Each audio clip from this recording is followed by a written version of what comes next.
Welcome to the theater. Take a seat, grab some popcorn, and get ready for another horror movie double bill. This is Friday Night Fratricide.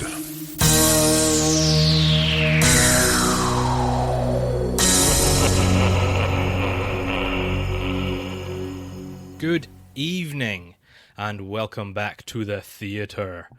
You are joined by ya boys. The happy boys. That should have been a more evil laugh. That's better. The boys. The boys. The Happy Brothers. I am Fraser. And I am Ewan. And we're here with another episode of Friday Night Fratricide. We're also joined by Harry the dog, who is currently panting around the office here, doing his thing. We got a delivery a couple of minutes ago and he's very excitable at the moment. He is. He needs a second to just chill down. Oh, there he goes. There he goes. He's fine. Cool. So this week's theme, we have Giallo horror. How exciting. A bit Italian. Bit Italian, Feeling yeah. a bit of spaghetti and Do you like a bit of Italian? I do like a bit of Italian. I love a bit of Italian. Yeah. Just the food and the movies. And the women. Oh boy. They got some gorgeous ladies over there. And the men, to be fair. Very They attractive got some men. attractive men. I don't, just saying. You've got a bug on you. Oh, there's a fly. Oh! Okay. Pinged him across the room. This is a very exciting start to this podcast episode. We're all over the place. I know. today. Okay. We're covered in bugs. We've got dogs in the office. What's going on? Yeah, Giallo. We had a couple of classics, sort of beyond just the Giallo genre. I think they're both quite famous. It's just well-known films. Well-known films in general. We have Blood and Black Lace, which was my pick, Mario Bava's. Yeah. And you had Deep Red. Deep Red, Dario Argento's. Yes. Both very famous directors as Yeah. well, not just famous films. Sort of the big three, along with Lucio Fulci, Lucio I guess. Fulci, Yeah. I would Of say, are Italian probably the directors. big three horror. Big three Italian horror, I should say. Mm-hmm. Which would you like to start with? Or should we start by saying what Giallo horror is? We kind of touched on it briefly. I guess. Yeah. You gave a good description think, last yeah, time. Maybe so- give just a quick overview. So yeah, it came from, the word comes from the Italian word for yellow, because that was the color of like the pulp novel books, I believe. I could be Yeah. wrong. I think that's where it comes from. Sounds right enough. And it was like this sort of very gritty kind of murder mystery books sort of in the 50s, I think, which then turned into films starting in the early 60s. Mario Bava's really the one that kicked it off. So generally tend to be sort of murder mystery, kind of whodunit-y type Yeah. thing, but with a lot more violence and a lot more... I mean, there's usually a kind of, not necessarily a sexual element always, but they tend to be sexier than your standard, Yeah. like Agatha Christie, Miss Marple. A little sprinkle of sex, you know. And it's always usually centering around, maybe this is not essential, but definitely a trope that it's essential around some kind of like glamorous lifestyle or profession. Yeah. It's very common for Giallo films to be about models or musicians. And that's these two films. I mean, Deep Red's about a musician, a musician and actresses and all sorts. And Blood and Black Lace is about models. Yeah. Yeah. So this was kind of 60s through to the 70s, even into the early 80s. Lots of Giallo films being made in Italy, had a lot of influence on the slasher genre, which we talked about when we were covering Bay of Blood. Yeah. Yeah, Of course. Yeah. Good summary. Well done. Thank you. Thank you. Which would you like to start with then? I don't mind. We can start with Deep Red. I get that was the one that I did first, but Yeah. I don't particularly mind. I don't mind. Let's start with Deep Red then. That's your pick. Cool. Take it away. Perfect. Yeah. So Deep Red was a Dario Argento film, 1975. 5, yeah. So he had been now maybe better known for some kind of supernatural horror films, like Suspiria, definitely he was very well known for. Something like Phenomena, something like Inferno. There's a lot of the kind of supernatural sort of witchy elements thrown into his films, but at this point he had basically only done Giallo films. He started with one called The Bird with the Crystal Plumage. Mm-hmm. Then there was Four Flies on Grey Velvet, and Cat of Nine Tails made a kind of trilogy almost. You tend to get bundled together, partly because they've all got animal names. Yeah, I was going to say you could visualize them just by the titles. You can visualize the poster or like the book cover from all of them very clearly. Yeah, you can. I'm pretty sure Arrow did a box set of the three of them. I would not be surprised. Yeah. He actually Deep Red almost had a name with an animal in it as well, but other films had kind of been doing it because that was sort of the trend by the late 60s. Lots of these films had animals in the name. So he was like, no, I can't do that. Everyone else I know I started it, but everyone else is doing it, so I can't do it anymore. It's not cool. So he called it Deep Red or Profondo Rosso. Profondo Rosso, which is the Goblin title track of the soundtrack. It is. Which, in my opinion, best Goblin track. I'm very possibly. I think it beats out Suspiria, honestly. I think it beats out Suspiria. I think I maybe still prefer Tenebrae, which Tenebrae was a little good, bit later. Actually, yeah, it's a good point. Yeah. So this was actually worth mentioning. Goblin. This was the first film that Goblin did with Argento. Mm-hmm. This is the first time the two of them collaborated. They collaborated for quite a while. I mean, they did Suspiria, Tenebrae, Phenomena, as I mentioned, a bunch of these. They also did Dawn of the Dead because it was partly partly funded or produced by Dario Argento, because him and George Romero were quite good friends, and they were kind of like, oh, we're going to do like Dario Argento edited and kind of recut the film for the Italian release. Right. That's cool. I didn't know that. I don't know if it was like he kind of was like, I'm only going to do the film if you let Goblin do the soundtrack, or if it was just a recommendation, or if George Romero liked their stuff anyway. Could be a combination. But yeah, so they also did Dawn of the Dead, which is another really great soundtrack. Cool. Yeah, it is. So the plot follows the kind of standard Giallo introduction of a mysterious figure you see from kind of point of view shots and sort of very blurry visuals from the distance. You don't really get any identifying features. There's the shots of like the black gloves coming on, which is a very standard for Giallo films, as a bit of a trope. Goes to an event where there is a psychic or like a mind reader who kicks off the film by like reading minds in the audience to prove that she's psychic. You there in the audience, you're holding your keys in your pocket and you've got this many keys and they look like this and whatever. And then basically starts having these wild visions about murder. There is someone in the audience who has murdered someone. They're dark and evil and I hate them. And then starts pointing and is like, you're a murderer. And of course we don't see the person because murder mystery. Well, that would ruin it, wouldn't it? That would ruin the film. But then we start getting the visuals kind of from their point of view, and they go into the bathroom and they put the gloves on, and then it cuts to later that night when the psychic is in her house, and then the murderer comes in and kills her. Witnessed only by the protagonist of the film, Mark, who is a British-born but living in Rome. He's a jazz pianist. And not an engineer. Not an engineer. He's a jazz pianist. And he witnesses the murder. He sees the murderer pushing Helga, the psychic, through a window and then kills her by stabbing her. He loves a glass kill. He loves a glass kill. He loves people. Women being smashed through windows is a real Argento trope. It's pretty great. It is, yeah. And then he runs up to investigate because it's the same building that he lives in. It's like he's the woman's upstairs neighbor. Runs up to investigate, finds the dead body, looks outside, sees this figure with like the black raincoat and the hat, and again, proper Giallo trope. That's what all the murderers look like in Giallo films, kind of going out into the street. And then that kicks off him investigating it. Another Giallo trope is kind of not the police investigating murders. Yeah. The protagonist is usually a writer or a musician or just some guy who kind of witnesses the murder, often gets implicated in the murder in some way, and then needs to investigate it in order to either prove his own innocence or out of a sense of revenge or whatever. Yeah. Well, it's he and the reporter. And the reporter, yes.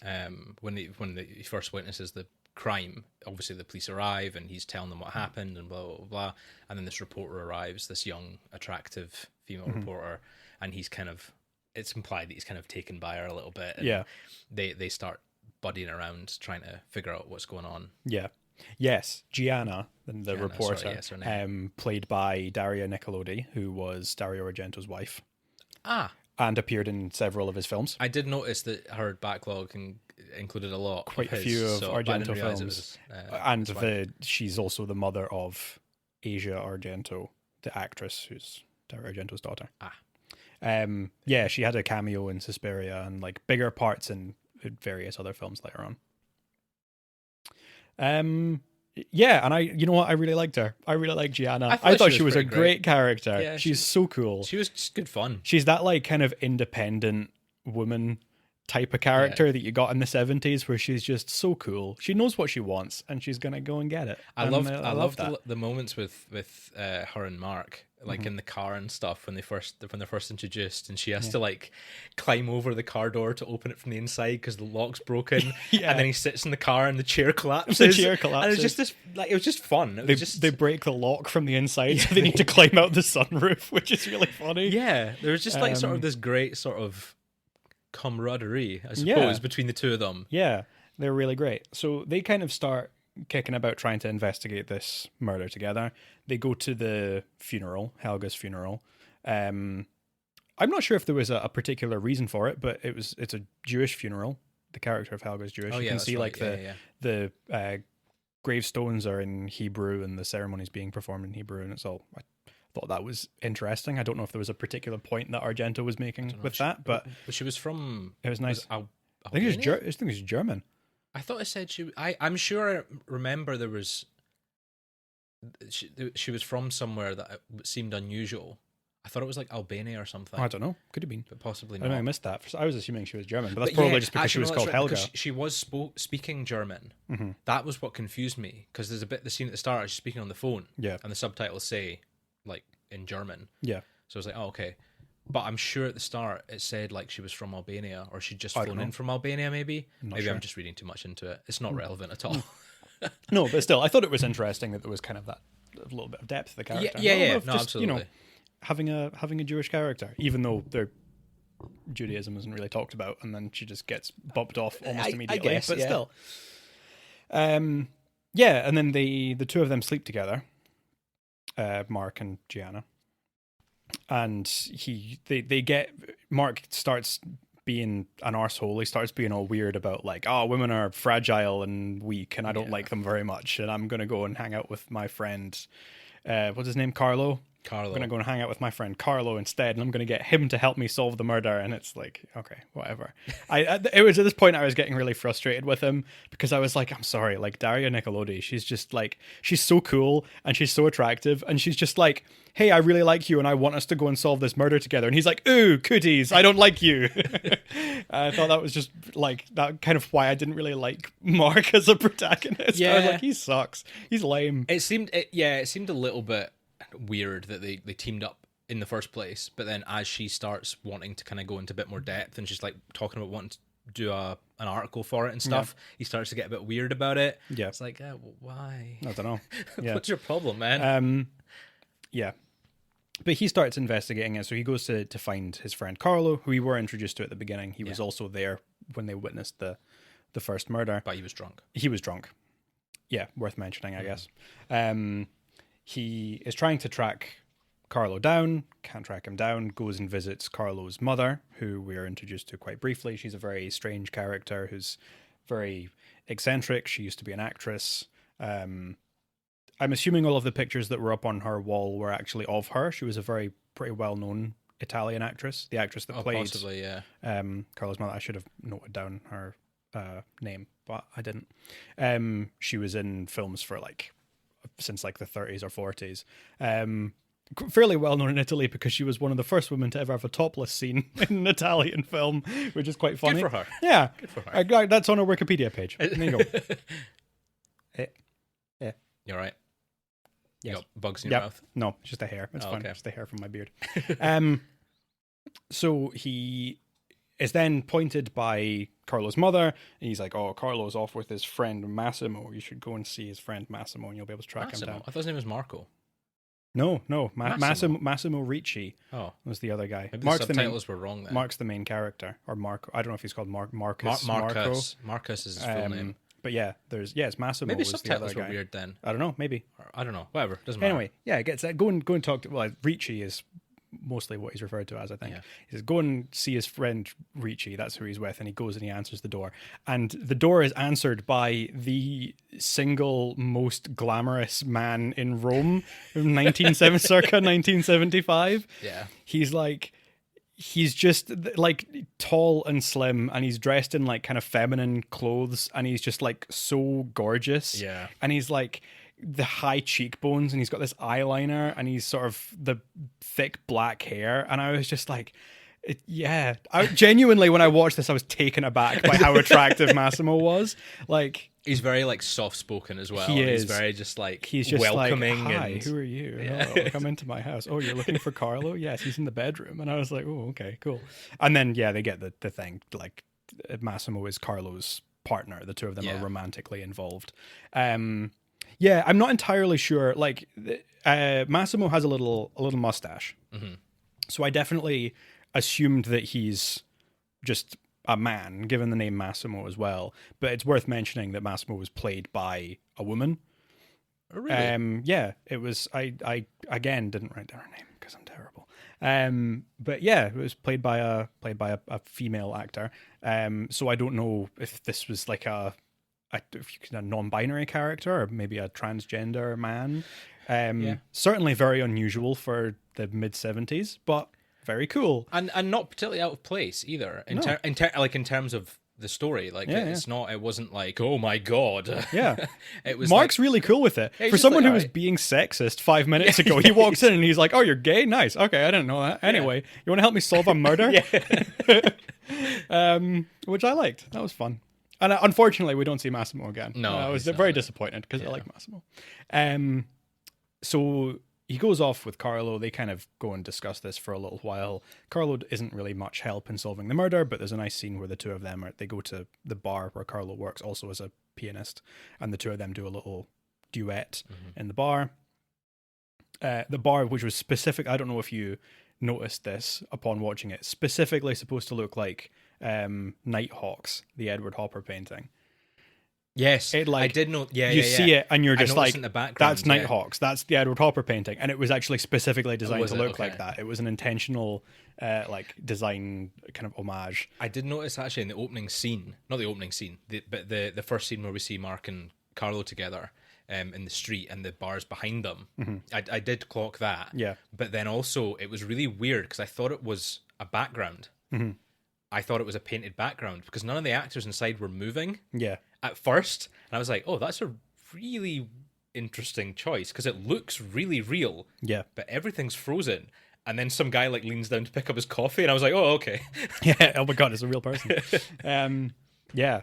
I thought that was really cool. Anyway, so they go to this bar. They're kind of hanging around. They start getting. Mark gets a little bit further with the investigation stuff when he finds out about a story which is somehow connected. I kind of like a lot of the clues they get given are very, there's no substance to them. It's kind of just like you'll go and talk to some random character and the character will be like, oh, you should go and check out this book because the murder sounds like a book that I read 20 years ago. And he goes, and of course the murder is actually detailing, like it's actually involved with the murder that has happened recently, even though it was a book written 20 years ago and has nothing to do with anything else. Yeah, there's a lot of convenience in this plot. Yeah. But he goes and he's started kind of looking into this book. He tries to track down the writer, and then we get the scene with this writer. She's in her house by herself, and then the murderer comes and kills her as well.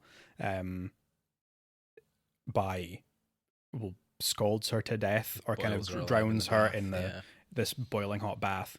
Another very upsetting kill. Apparently, it's pretty brutal. Apparently, for the kills, Argento was specifically inspired by like real things, like things that people could actually visualize happening to them. Because like he kind of said, no one knows what it feels like to get shot or most people don't know what it feels like to get shot, but everyone knows what it feels like to stick your hand in boiling water or like too hot water by accident. Everyone knows what it feels like to like cut yourself on broken glass. It's so having deaths that are surrounding that is going to be so much more impactful to the average viewer rather than like, oh, they've been shot or they've been stabbed, you know? And I think it works. I think the kills feel very visceral. There's one towards the end where someone dies just because they like hit their head off the curb very hard. Yeah. And it's, and then gets run over. So yeah, but then as the woman is, the writer, the one that wrote the book, is on the ground on the bathroom floor, and the room is filled up with the steam from the hot bath, she writes the name of the killer, presumably, or she writes something on the tiled wall. But then the window's open, so all of the steam fades and you can't see it again. So the police miss it. And then one of the other characters, who is a colleague of, he's a very minor character, but a colleague of the psychic who's murdered at the beginning, he shows up and he notices that he notices the condensation because the tap's been going, and then he sees that the hand was pointed towards the wall, so he starts running the bath to steam the room up again, and then he figures out who the murderer is because he sees what's written on the wall, even though we don't really see what it is. No, we don't see what it is at but he kind of goes like, oh, I know who the killer is, and then he runs off, and then he pretty promptly gets murdered as well. And in a pretty brutal death, actually. Yeah. It's not like curb stomped, but you get a lot of, he gets like his head like bashed against it's like the mantelpiece, like, isn't yeah.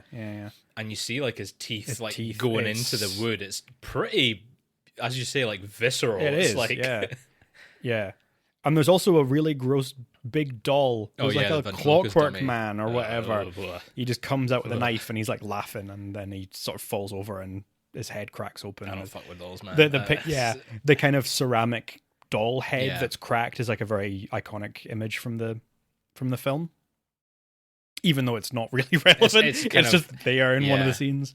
But there is a kind of a whole thing about toys and like the children's music playing over when the murders happen, and there's definitely some weird kind of childlike quality to the killer that's not really explored or explained exactly. But yeah, there's something going on, and there's like very creepy children's drawings of people getting murdered every so often. At this point, Mark manages to track down the house that's mentioned in the book that he read. He's kind of now starting to get implicated in the crime because he showed up at the writer's house and got his fingerprints all over the place before the police showed up. And he was like, cool, well, now I've been at the site of 2 murders before the police have arrived and I've got my fingerprints everywhere. He calls Gianna and is like, you have to help me solve this murder. And Gianna's like, you got your fingerprints everywhere, you moron. I can't believe I'm helping you with this. He manages to find his way out to the house. He talks to the caretaker and the caretaker's daughter.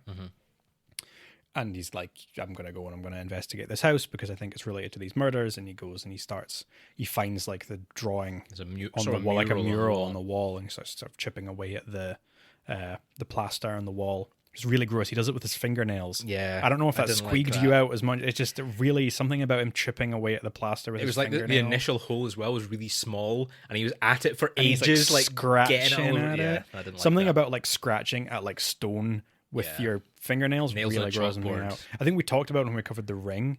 Oh, yeah. It's like when she's like trying to claw her way up the well, and then when she comes out, all her fingernails are gone when she comes out the TV. Yeah, it's kind of similar to that. It's that gross thing. Anyway. Shivers down your spine vibe. Yeah. He investigates the house for, admittedly, a very long time. I thought the scene with him kicking about the house is quite long and not an awful lot happens. But he's in the house for quite a long time, suddenly gets knocked unconscious. We don't see by who. Then he's outside and the house is on fire. And Gianna's with him and kind of going like, oh, it's okay, you're all right.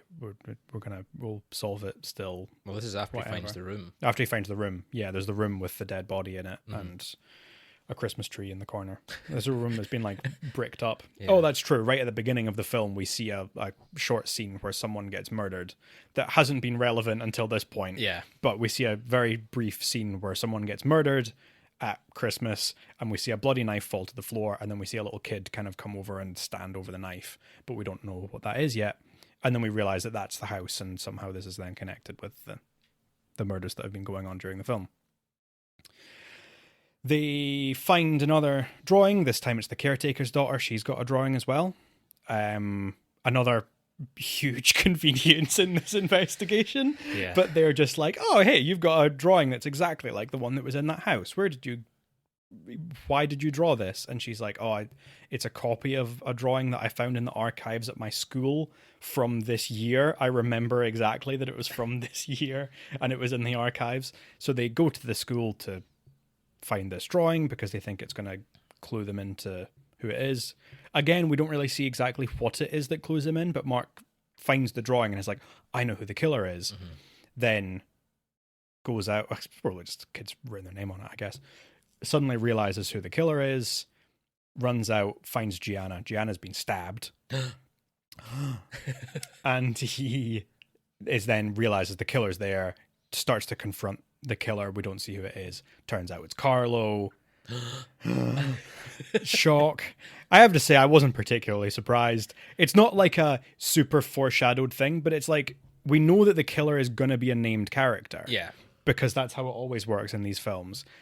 And so far, there have been like 3 characters that aren't the main two. We know it's not Mark. We know it's not Gianna, because when there's a scene earlier when Mark gets stalked by the killer gets into his flat, and the phone rings, and it's Gianna that's on the phone. So it's like, well, we know that it's not Gianna then. We know it's not Mark. We know it's not Carlo. Because he was there at the beginning. Yeah. He was also a witness to the first murder. That's why as soon as that reveal happened, I was like, wait a second. Oh, is it? Yeah. So I think it kind of works in that sense. Yeah. But then also I was like, it makes the final reveal fall flat, because then you're like, okay, well, it's someone who's involved with Carlo. So it's either going to be Massimo or it's going to be Carlo's mother. Yeah. And it wasn't Massimo. Yeah. Unfortunately, I would have quite liked if he came back. That would have been fabulous. Yeah, it would have been. I have the note, it was Carlo, ? Because I was like, this doesn't make any sense. But then, so Carlo runs away. He's getting shot at by the police. The police all miss because the police are completely useless in this film, as they are in real life. Absolutely nothing. And he runs out onto the street, runs into the side of it's like a bin lorry. It's like a bin lorry, yeah. Runs into the side of it, gets something caught around his leg and gets dragged along the road by it, and then bumps his head off the curb. Brutal, it's man. pretty That scene bad. is awful. Like, he was properly swinging about the road, cracking his head off lampposts and off the curb and everything. I was I had to stop myself from imagining what it would actually be like to be. It was like the scraping along the concrete. Imagine your bare skin. Oh yeah, getting scraped along if you're being dragged behind a car. Horrible. He's still alive, even though he's been bumped about a lot. Or I presume he's still kind alive. of on the verge of death. And then the bin lorry stops, and immediately a car comes and runs over his head, and his head bursts like a big melon. It's horrible. And then everyone kind of goes, cool, he's dead. That's that mystery solved. Turns out he was the murderer, I guess, even though that doesn't make any sense. But Mark's still not satisfied because he knows that something's up, because he's like, oh, but Carlo was there. He can't be the murderer. It must be someone else. So he goes back to the scene of the first murder, the Helga's apartment. He's looking around, and this is when he's confronted by the real killer, Carlo's mother. We're not really given an awful lot of motivation for her, other than just she's insane. Yeah, she's crazy. The reason that she killed the people here is to sort of cover her tracks, because she's aware that people are starting to figure it out. Like, Helga is psychic and saw that she was a murderer and is like, you're a murderer. She's not even like, I'm going to get you for being a murderer. She's just like, hey, you're a murderer. And she's like, okay, cool. And you must die. You have to die. I'm going to murder you. Because that's what I do, because I'm a murderer. Yeah. So, but then at the end, we kind of get this little confrontation. There's quite a cool scene because the hallway in the apartment's got all of these weird paintings with faces on them. Mm-hmm. And Mark the whole time has been like, this doesn't make any sense. There's a painting that was missing. And it turns out it wasn't another painting. It was a mirror that was reflecting Carlo's mother's face.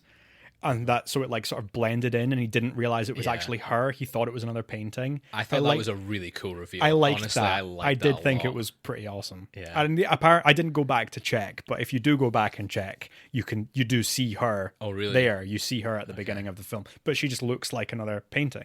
Yeah. It's interesting. She has a scuffle with Mark for a little bit. She gets him with a meat cleaver, sort of briefly hits him in the shoulder. then he manages to fend her off and gets her by. She gets her necklace caught in a lift, in like the old lift with like the metal grate door, and he sort of slams on the button with the necklace caught, and it pulls the necklace down and just sort of cuts into her neck and then decapitates her. And then basically the end of the film is the shot of this like dangling silver necklace in the lift. It's sort of covered in blood, and then there's the pool of blood next to the body, and Mark's lying there on the floor wounded, and then that's the end of the film. Yeah. That kind of covers your whole sort of fears and sort of common fears. Things getting caught in lifts is pretty scary. Yeah. Or just like lifts in general are pretty scary. I know. Did you see that video of the guy who was in the lift that like didn't have a door, and there was like a plank of wood that falls out, and then it gets caught again and it slams up into the side like at like Mach 10 because the lift's going so fast?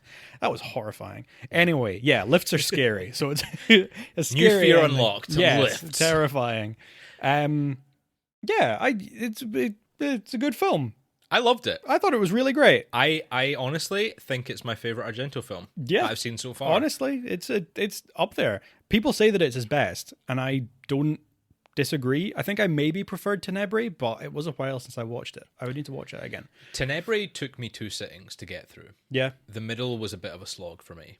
Granted, it was a wee while ago, and I'm pretty sure I had COVID at the time. Okay. So that might have contributed. Maybe. But compared to that, like watching this, I was engaged the whole way through. Yeah. I was really invested. It was such an enjoyable watch. Yeah. There was no fluff in between. Like there was great scenes, great characters. Yeah. That was something I really liked about it. The characters are all pretty interesting. Yeah.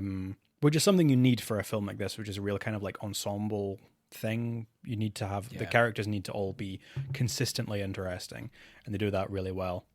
The visuals are great. Yeah. The the directing, the cinematography,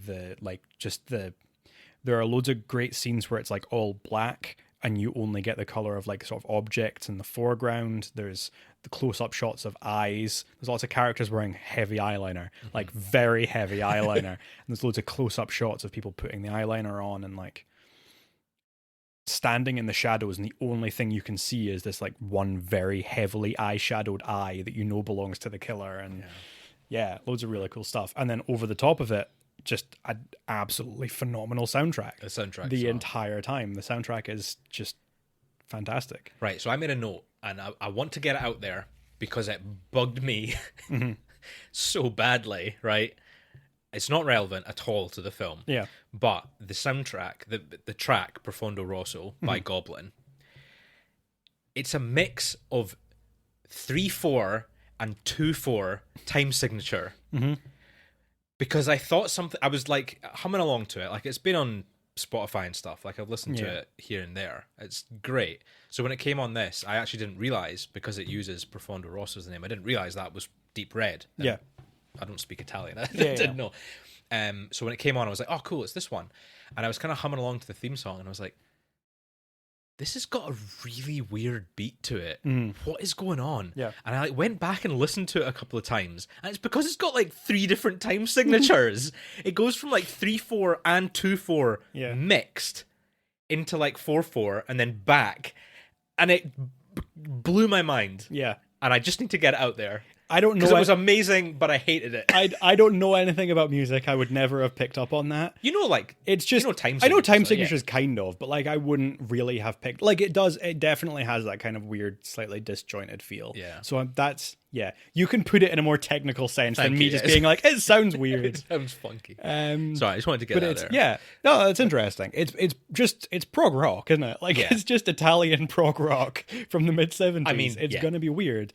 And Goblin rip, man. A lot of it, it's so good. One of the I'm gonna draw a comparison to Blood and Black Lace later, but one of the things that I quite liked about this one that I didn't like about Blood and Black Lace was the contrast between the sort of very funky soundtrack in more serious moments of the film. Yeah. I thought it worked quite well just with the tone of the film. And the moments at the earlier bits, like they spoke about with Gianna and Mark, like the sort of slightly comedic bits, it didn't feel out of place. It felt like just contrasting, but in a good way. Yeah. And I'm going to get to my other half of my point when we talk about Blood and Black cool. Lace. I'm excited for that. But I liked it in this one. Yeah. There's loads of really interesting stuff. Actually, really cool scene specifically with the music. And it's not really in the sense of like the soundtrack going over. It was more of a kind of in-universe bit of music. Is the scene when Mark's in his apartment and the killer comes in and he realizes that someone's in the apartment with him. And he's sitting at the piano and he's kind of, he's a pianist. So he's sort of like composing. He's like, you can see he's making notes as he's playing and he's just doing this kind of like jazzy, sort of figuring out the melody. And he realizes someone's in the apartment with him and he kind of hesitates. And you can see that he's thinking like, if I stop playing, they're going to know that I know they're here. So they're going to come in and they're going to kill me. So I need to make them think that I don't realize they're here and then they're going to take their time. And he keeps playing with his left hand and he like reaches behind him and picks up like a candlestick or like a little statuette or something and he's holding it like a club and just staring at the door as he keeps playing this jazz on the piano. And there's a close-up of his temple and there's like a bead of sweat running down his temple. It's so good. It's like Hitchcock levels of like suspense building. It's really fantastic. It's so good. Yeah. So what score would you give it then? Okay. How many Luigi Fulcis out of Luigi Fulcis out of 5 would you give it? Man. Every time I think about it, I think my ranking has just gone up higher and higher. I think I'm going to give it a 4. Okay. I'm going to give it a 4. I think on first watch, I was a little bit more critical of it because of like the pacing. It's a fairly long film, a little over 2 hours. Yeah. And I feel like as much as I like a lot of the scenes with the kind of minor characters, and I like some of the stuff with like Gianna and Mark and their kind of flirting, it doesn't go anywhere. And it feels like there's a little bit of guff in there that probably could have gotten taken out to cut the runtime down. But I don't know if that necessarily would have made it a better film. It just would have made it a shorter film. Yeah, that's fair. I feel like it is maybe a bit too long, and it doesn't. The story doesn't necessarily unfold in a great way. There's, like I said, there's a lot of convenience to the like figuring stuff out. But at the end of the day, a lot of Giallo films, and this one probably more than any other, they are like style over substance. The plot is basically just there as an excuse to give you incredible visuals, fun characters, absolutely banging music, and some great kills. Yeah. And it like knocks all of those four things out of the park. Absolutely. So I really can't criticize it that much. So I think I'm going to give it a 4. Okay. I don't like love it, but it's a really great film. Okay. I gave it a 4.5. Oh yeah. 4.5, that's a very strong score. I was surprised at myself how much I enjoyed this film. Like I really, really loved it. Because even like it's not that long ago that I started watching like Giallo films. I've only seen a handful of them. But likes of Suspiria and Tenebrae, I kind of watched and I was like, I see why people love it, but they're kind of boring in places and they're kind of the acting's not great and the dubbing over the dialogue's a bit funny. But I watched this and I was just gripped. Yeah. The whole way through. I loved it. I thought it was really, really enjoyable. As you say, there's like some gripes with the plot. Like it's kind of, there's a lot of conveniences in there that maybe could have been done a bit better if it maybe was made in a different decade or something. But overall, I thought it was fantastic. I loved it. I really, really enjoyed it. Great pick. Good. Yeah. Yeah. I think that's a really strong showing for a Giallo. Yeah. For a Giallo theme. Too. Great. So, shall we move on to Blood and Black Lace? Before we move on. Oh no. I've got an intermission doodle for you. Oh yeah. I've got a little game for you. Yeah. Yeah. Okay. You want to play a little game? Oh, okay. Yeah. What game? So, I've made a little game. Okay. This is a little quiz. Yeah. Just another little thing like I like to do. Okay. Just to throw you a curveball. Yeah. So I was thinking about Giallo films as I was like reading up on Giallo films in general, and I was looking at lists of Giallo films, and they have some absolutely cracking titles. Okay. There are some really great Giallo film titles. Yeah, yeah. And a lot of them are translations from Italian. So they kind of have this weird, like, not necessarily mistranslated, but definitely they sound a little strange, but in that very cool way. And I started thinking that that's very similar to another genre of Italian films, spaghetti westerns. Okay. So I have a little game for you. Yeah, okay. I'm going to name some films Yeah. in the English titles of films, and I want you to tell me if you think they're Giallo films or spaghetti westerns. All right, let's go. How Yeah. many you got? 8. Fuck. All right, okay. 8. I want to see how many you do. How many you can get. Okay. Right. Okay. The Devil Has 7 Faces. It's Western. No, that's a Giallo. Okay.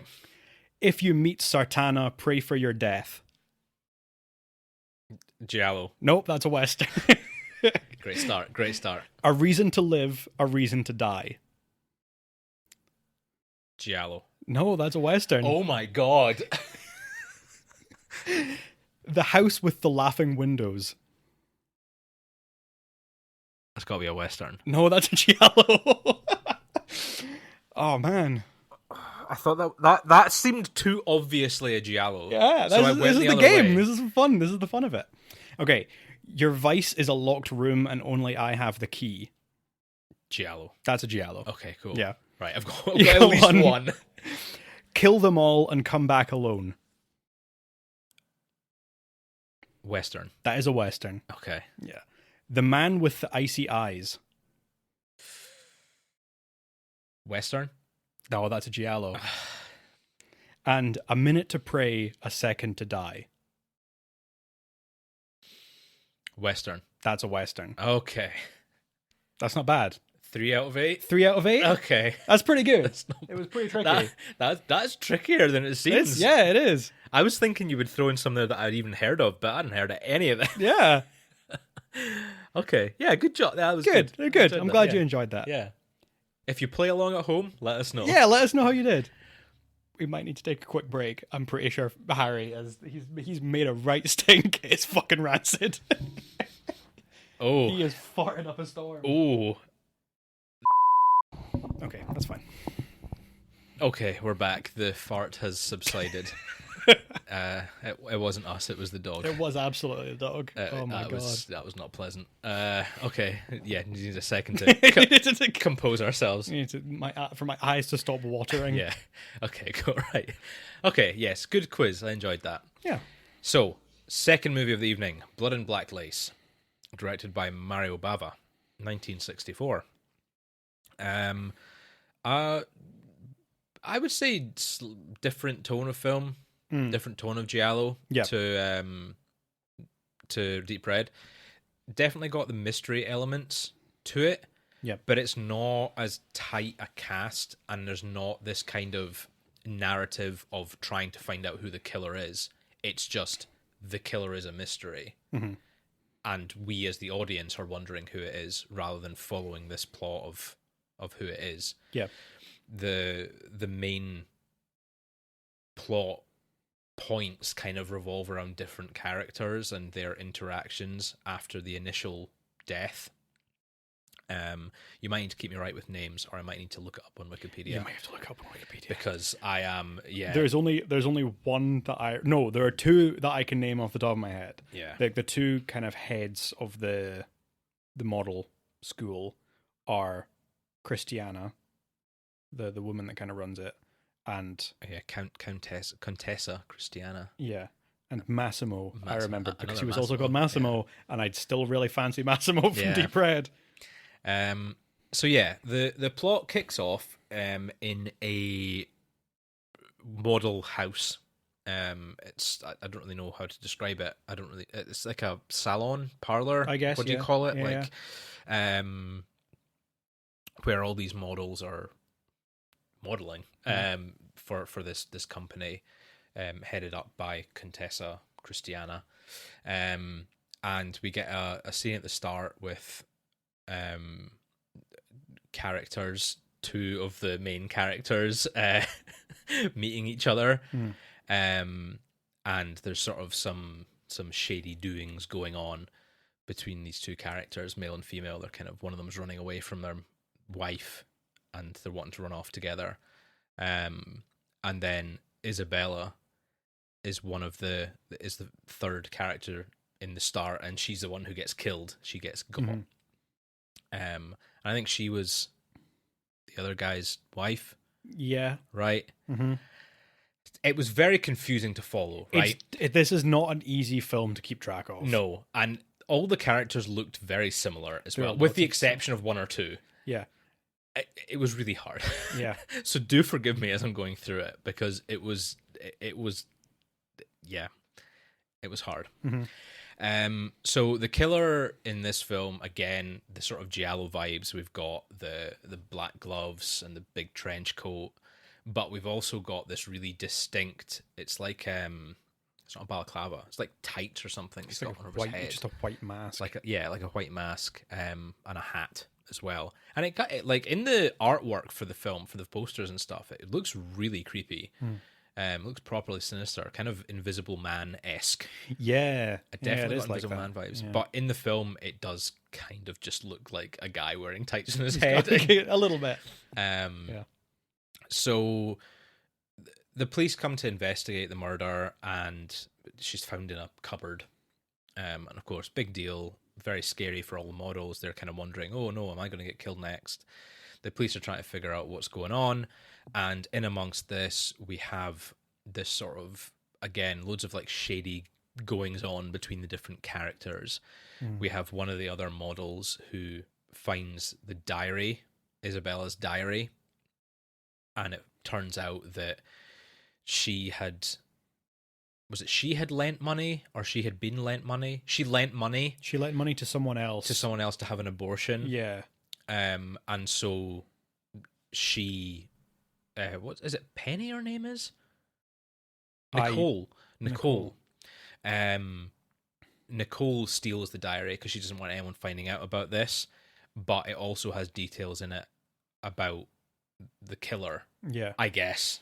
It's like Christiana and Massimo were up to something. Yeah. And Isabella was blackmailing them. Right.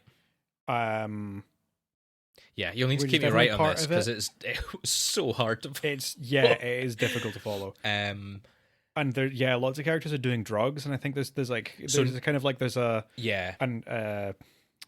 antique dealer who's been supplying them with cocaine, and also I think there's reference to him in the diary. It's Scalo, his name is. Scalo. So Scalo is a cocaine addict. Yeah.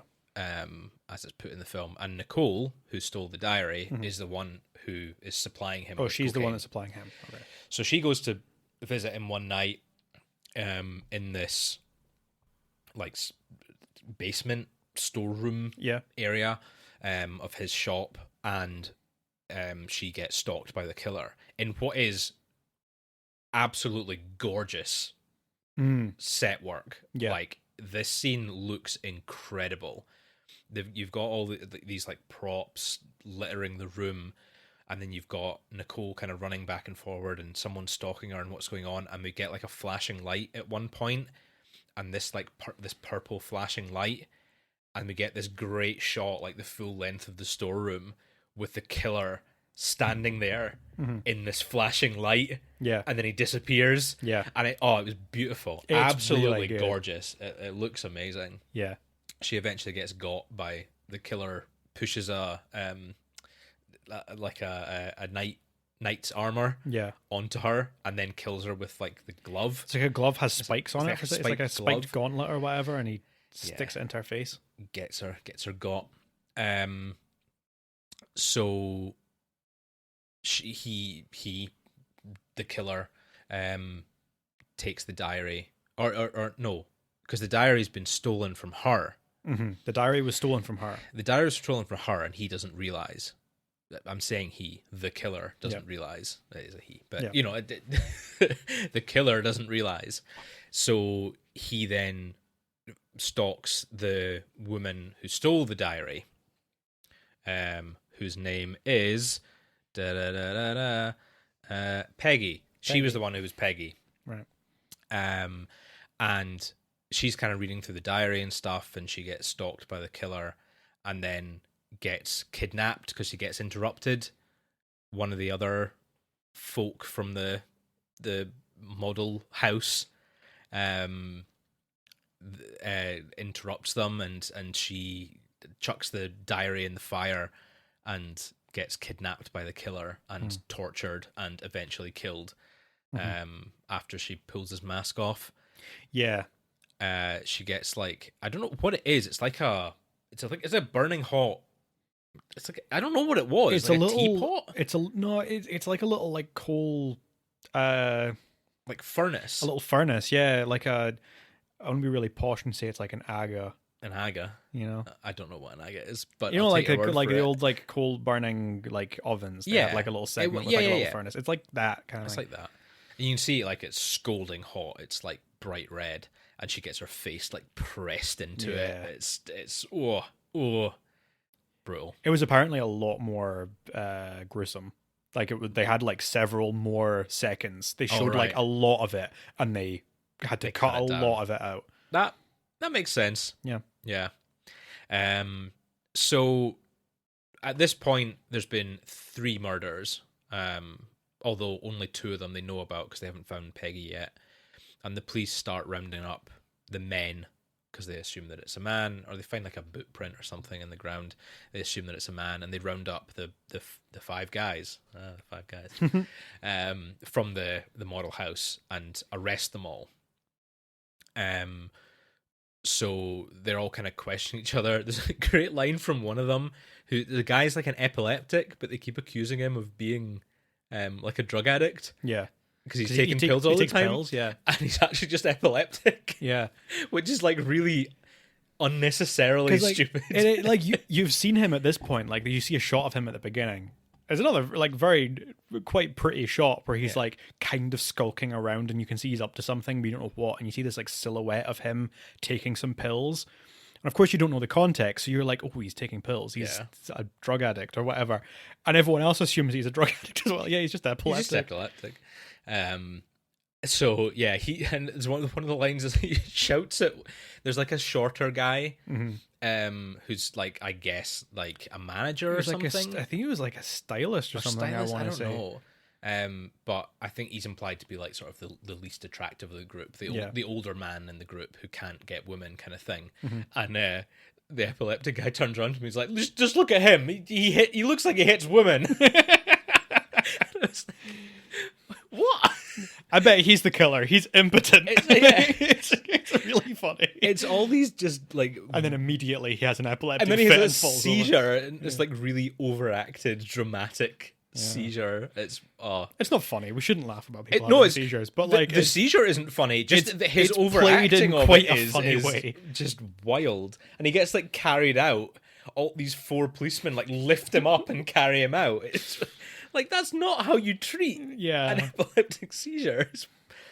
It's wild. It's really weird and wild and very like out of place comedic. Yeah. But we then get another kill. A woman, another woman whose name I cannot remember, which is really bad. Greta, I think her name is.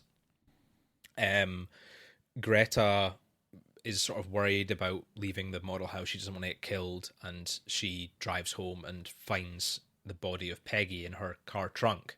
So she pulls her into the house because she's scared, doesn't know what to do, and then she gets murdered by the killer. And we're like, oh, so it wasn't one of the guys. Yeah. And the police are like, so it wasn't one of the guys because they were all arrested. It must be someone else. And then as they're giving all the guys their stuff back from being let go from holding, we see the notepad that the killer had previously used to communicate with Peggy being given back to Massimo. And we're like, yeah, whoa, he's the killer. Even though at this point it doesn't make any sense because you're like, how can he be the killer? He was in prison. And they explain it, but like, you're just like, you're like, what is this? And then they kind of immediately explain it. The next scene is him and Contessa Christina in bed together, and it's revealed that he was the killer, but then got her to commit one crime, the last one, so that he would be let free. And their plan is they wanted to get married, and they're going to run off together, and Isabella was just dragging him down because she was his ex-girlfriend or current girlfriend. They were going to run off together. I don't know. So Massimo convinces Christina to commit one more crime, just to like be extra sure. Yeah. that he's not the killer. He's going to set up a proper alibi. So she goes and murders what at this point must be the last model standing. Yeah. Like they've killed so many. Tao Li, I think her name is supposed to be. She goes and kills her, drowns her in the bath. Yeah. There we go. We've had a scolding and a drown bath. And we had a combination of the two in bread. So yeah, she goes and kills her. And then she gets a panic because the police are knocking at the door of the house and like, oh no, what's going on? I need to escape. She climbs up through the roof, and then as she's climbing across one of the ledges, she falls from the guttering, the pipes that go inside the building, and falls ostensibly to her death. And we're like, oh my god. So that's it. It's over. And the last scene is Massimo turning around after having knocked on the door with this like cheeky smile on his face. It's really weird. He doesn't say anything. He's just like, aha. It was me. I was knocking on the door. I knocked. I am the one who knocks. Yeah. So the last scene in the film is him kind of rummaging through Christina's stuff. He's looking for, I guess, like things to sell or whatever. I don't really know. He's emptying out her jewelry boxes and stuff, and then there's a noise in the other room, and there's this great long shot of we go through all like the mannequins in the room. The camera kind of follows and it meets Massimo in the other room, and then it follows him back as he goes to investigate, and one of the mannequins has fallen over, and we're kind of like, oh, and he goes back into the room, and the like it's like a secret doorway opens behind him as he checks the empty jewelry box. And Christina like lumbers in, having fallen like 3 stories onto a rock hard ground, and is somehow still standing. I don't question it. It's fine. And it turns out that he was the one who told her that if she's ever in trouble in the house, to use that particular route to escape. Yeah. And he sabotaged the drain pipe, and then she kills him. Yeah. Shoots him dead, and then she falls down as well. And then everyone's dead. And they're both dead. And that's it. And that's the end of the film.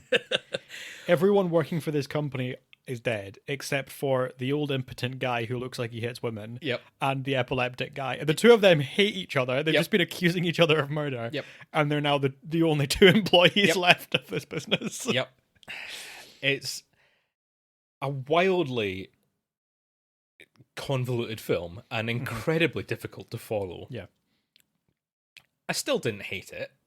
No. I thought it was all right. I quite enjoy it. Yeah. It's as you say, like a lot of the Giallo films suffer from that, I think, like the sort of slight lacking in the plot department. And we need to focus on the set design and the kills and stuff. And I think this film does have that in places. Definitely the camera work. There's a couple of scenes, particularly with the killer, that look really great.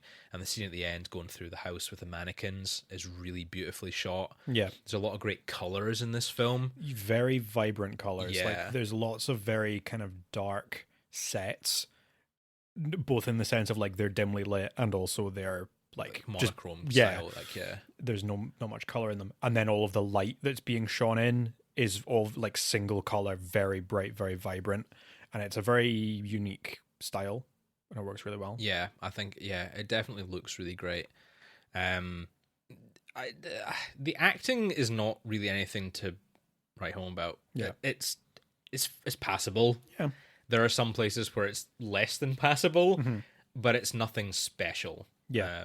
Like I thought watching Deep Red, I watched this first and then I watched Deep Red. I was a lot more impressed with the acting in Deep Red. Yeah. I think the performances there are a lot better than this. But again, it's not awful, just not great.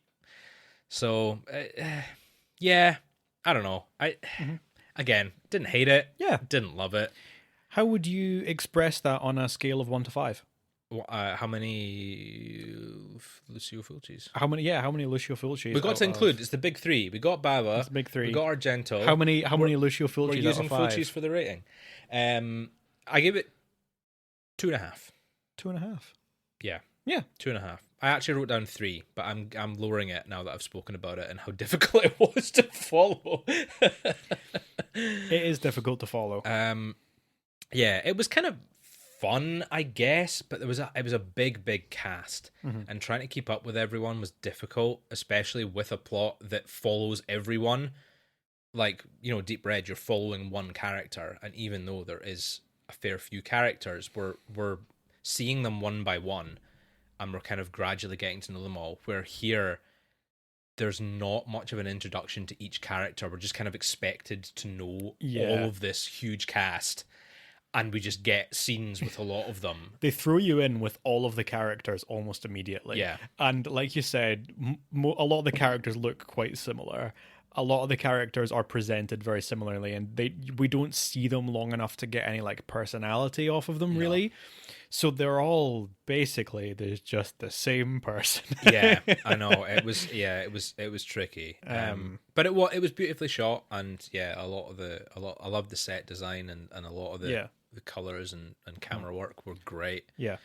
And the kills were kind of fun. Some of them were pretty brutal, so I'd give it points for that. I remember when I first watched it, which was a little while ago, maybe a couple of years ago. I finished watching it and I was like, yeah, that was pretty good for when it came out, like the mid 70s. And then I was like, that came out in 1964. Yeah. It does not feel like it came out in 1964. That's true. It feels very ahead of its time. It feels very, in terms of like the brutality of the kills and the style of it, it's very impressive for its time. I do agree with that. Yeah, absolutely. When was Bay of Blood? It must have been 71. Was it into the 70s? Into the 70s, yeah. Because 70. I want to maybe 73, 71, 73. Maybe. I can't into remember. The 70s. Yeah. So you're talking a good decade after this. Yeah. More or less. Yeah. Like, I would actually, that's a good point. I would give it points for that because it does feel very up there with the sort of prime Giallo films. Yeah. It doesn't look like early 60s. This was one of the first Giallo films. Like the first, I can't remember what it's called, but there was a film that came out the year before, is credited as generally considered to be the first ever Giallo film, which is also directed by Bava. Was it not The Bird with the Crystal Plumage? No, that was Argento's first film. I think that was 65. So this was like, it was certainly another one of the very early ones, but it was after this. I'll try and see if it's got it here. But yeah, so this is like, I mean, not just in the sense of like, we talked about with Bay of Blood, had a lot of influence in the slasher genre, not just in the sense that this is clearly an influence on slashers. Mm-hmm. This is clearly like, this was groundbreaking for Giallos even, which is very impressive. The Girl Who Knew Too Much. That's the one. 1963, yeah. So how would you rank it then? So what did you give it? 2.5? I gave it 2.5. I also gave it 2.5. Yeah. I think it's stylistically great, considering its time. Has a lot of interesting stuff in terms of like the kills. It's surprisingly scary. I think there are quite a few like bits that gave me frights. I mean, not like terrifying, like it's not like it's packed full of jump scares or anything. The shots in the store, but like the basement, there are some unsettling scenes. I think as much as it does maybe look a little bit goofy in some of the shots, I think the killer with like the featureless white face is creepy. Like that's very unsettling. So, I give it points for that. I think the music's good. I know that you're making a point about the music being... I'm going to get to that, yeah. I think if you're going to say what I think you're going to say, and I'll leave it to you to say it. But, like, I think it was a little bit... It doesn't really fit. It's good music. It just doesn't blend well with the rest of the film. Yeah. I did not vibe with the music at all. You just didn't like the music at all? So... maybe it's just because I hated how it fit into the film. Like I said with Deep Red, there was a lot of contrast with the sort of more upbeat and sort of this quite quick music. There's a lot of jazzy drums and stuff, like Goblin style. Yeah. And it kind of works with Deep Red, despite it being more serious scenes. Whereas here it was like police detective music from like the 70s. Mm-hmm.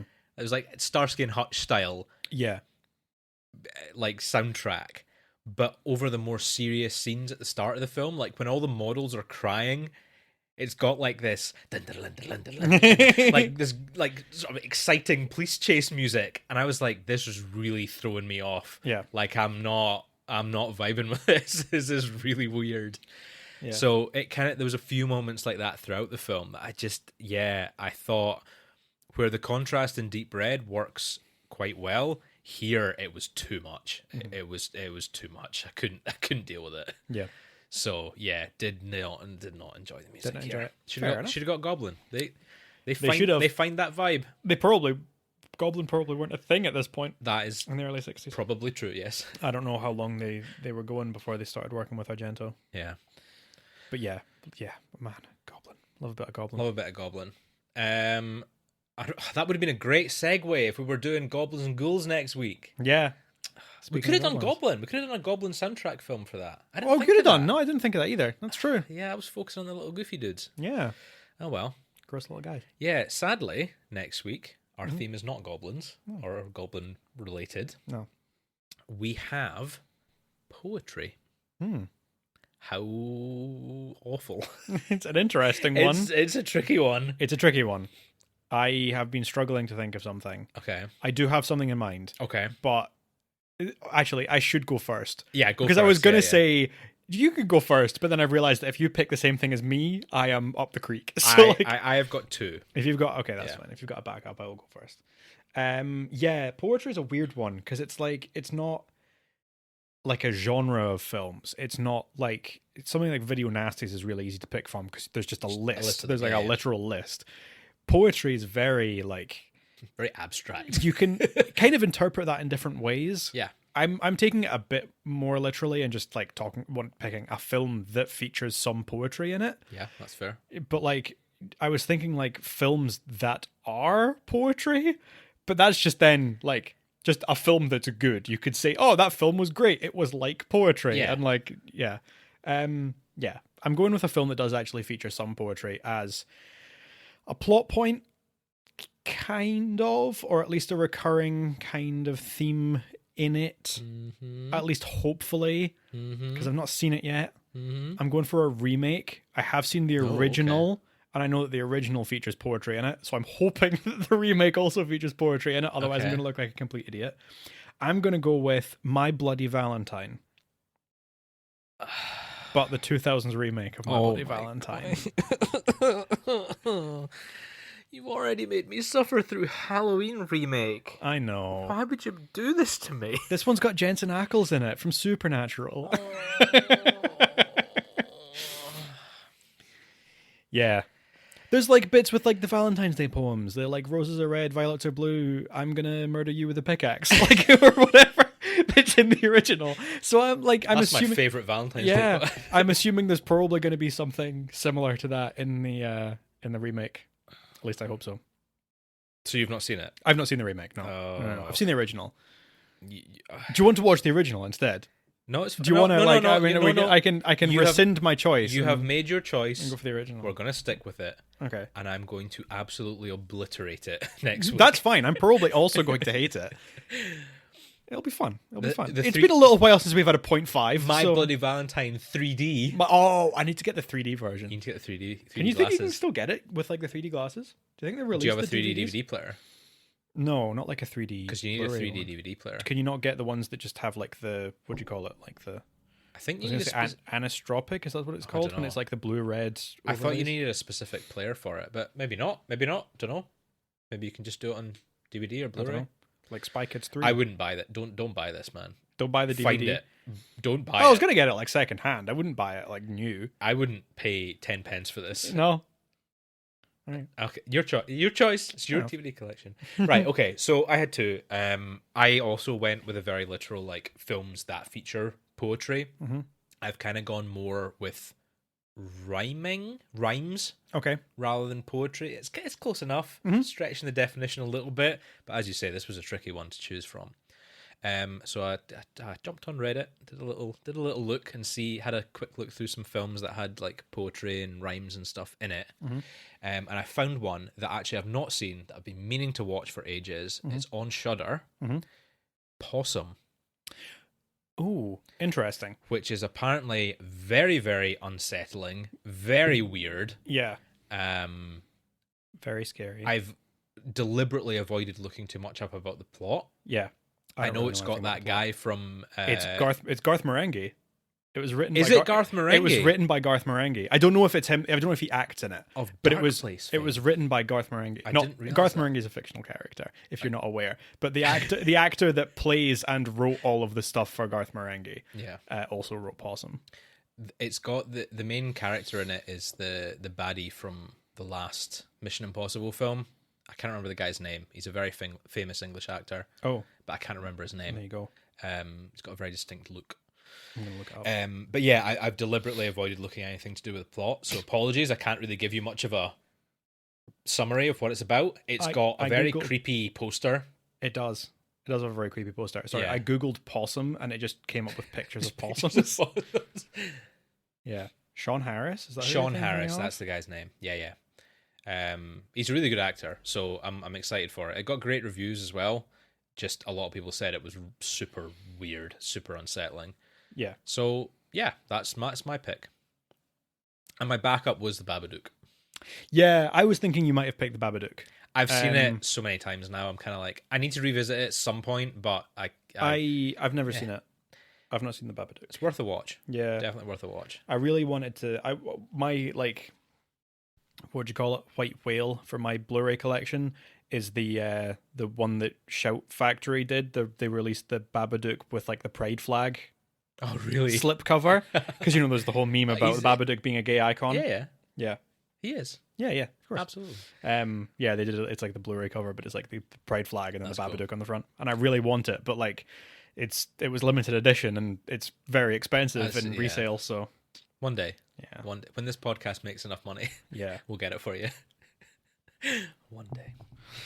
Cool. So that was our probably first of at least a couple round of Giallo films. I reckon we'll revisit it at Those some are point. both very famous ones. There's certainly some Giallo deep cuts that we can get. Oh, and there's no shortage of them. Like, there's 100 dozens. I don't know, probably a lot. There's a lot of them that we can definitely go back and visit. So we will no doubt return. Next week we have Possum and My Bloody Valentine. Thanks, Ewan. Yeah. But for now, we bid you adieu. What's goodbye in Italian? Is that not adieu? Ciao. Ciao. No, adieu is French. Is adieu French? Adieu is French. Yeah. Yeah. Ciao. Ciao. Ciao is hello and goodbye. Arrivederci. Arrivederci. Is that Italian? I think that's Italian. Yeah. Oh God, we're so stupid. I know a few different languages. Just British Italian people are I've never terrible. bothered with. We steal shit from the rest of the planet, and we don't even learn anything from it. It's ridiculous. Yeah. Well, we bid you arrivederci then. See you next week, folks. Bye-bye.